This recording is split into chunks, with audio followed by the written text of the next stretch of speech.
Lorem ipsum dolor sitame.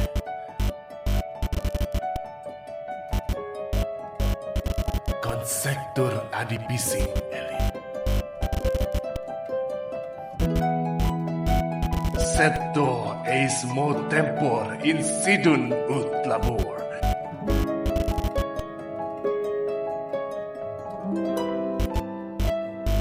Dolor magna aliqua. Utenium.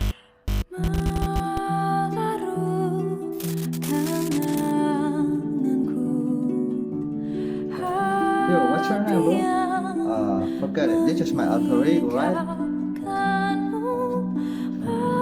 Perkenalkan, namaku Fatih Abdullah Ramadhani dari program studi pendidikan Bahasa dan Sastra Indonesia, Fakultas Bahasa dan Seni, Universitas Negeri Surabaya. Jadi video ini akan berisi tentang refleksi pembelajaran mata kuliah keterampilan berbicara selama 1 semester yang diampu oleh Bapak Dr. Muhammad Ahsan Sohibul Rizal SPD MPD.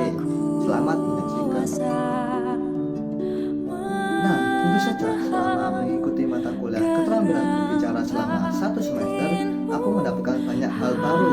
Pertama, aku belajar bagaimana cara menyusun struktur argumen yang baik dan benar.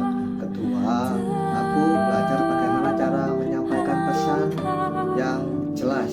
Pada pertemuan keempat, kami melakukan pembelajaran di luar kelas, tepatnya di Taman UNESA, Laboratorium Merdeka. Di situ kami diminta untuk menyampaikan pesan kepada lawan bicara yang jaraknya 5 meter jauhnya.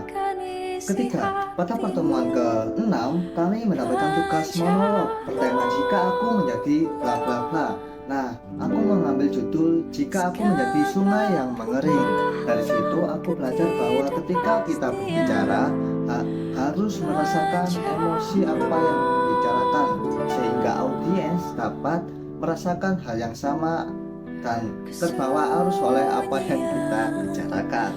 Awalnya waktu pertemuan pertama itu aku masih membawa kebiasaan SMA, yaitu cenderung kaku dan pasif ketika dalam kelas atau bahkan ketika berinteraksi dengan orang lain. Namun seiring berjalannya waktu, aku mulai percaya diri dan mampu berbicara di hadapan umum. Contohnya ketika pada saat ini aku berbicara di hadapan kamera. Aktivitas yang paling berpengaruh itu ketika pertemuan pertama, pertemuan ke-6 dan pertemuan ke-11. Nah, pada pertemuan pertama itu kami diminta untuk berdebat.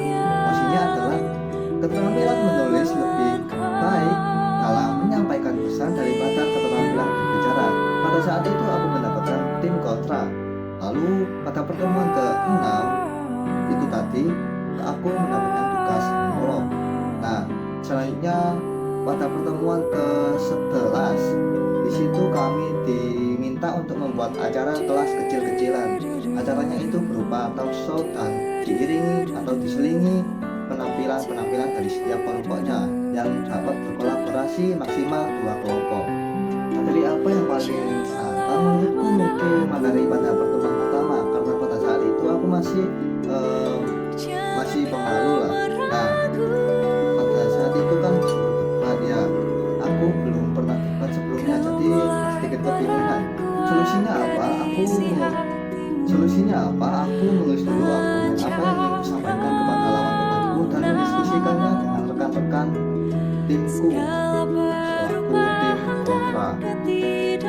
Contoh penerapan keterampilan berbicara yang menguasai monolog seperti saat ini aku berbicara pada diriku sendiri, lalu bermain peran seperti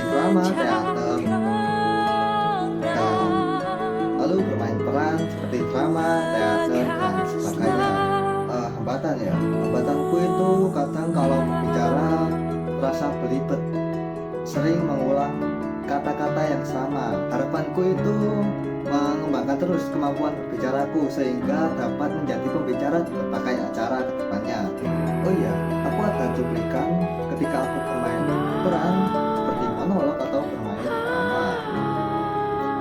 Ilmuwan memprediksi jika eksploitasi dan krisis iklim ini tak berhenti, Yufrat bisa keliling total pada tahun 2040. anak-anaknya itu.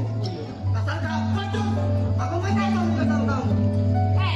Kakak jelas sebagai ayah, harusnya juga bisa ngajarin. Kamu kan juga orang tuanya.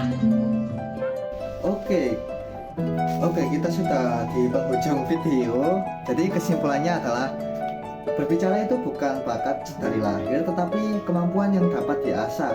Semakin banyak latihan, semakin lancar pula kita berbicara.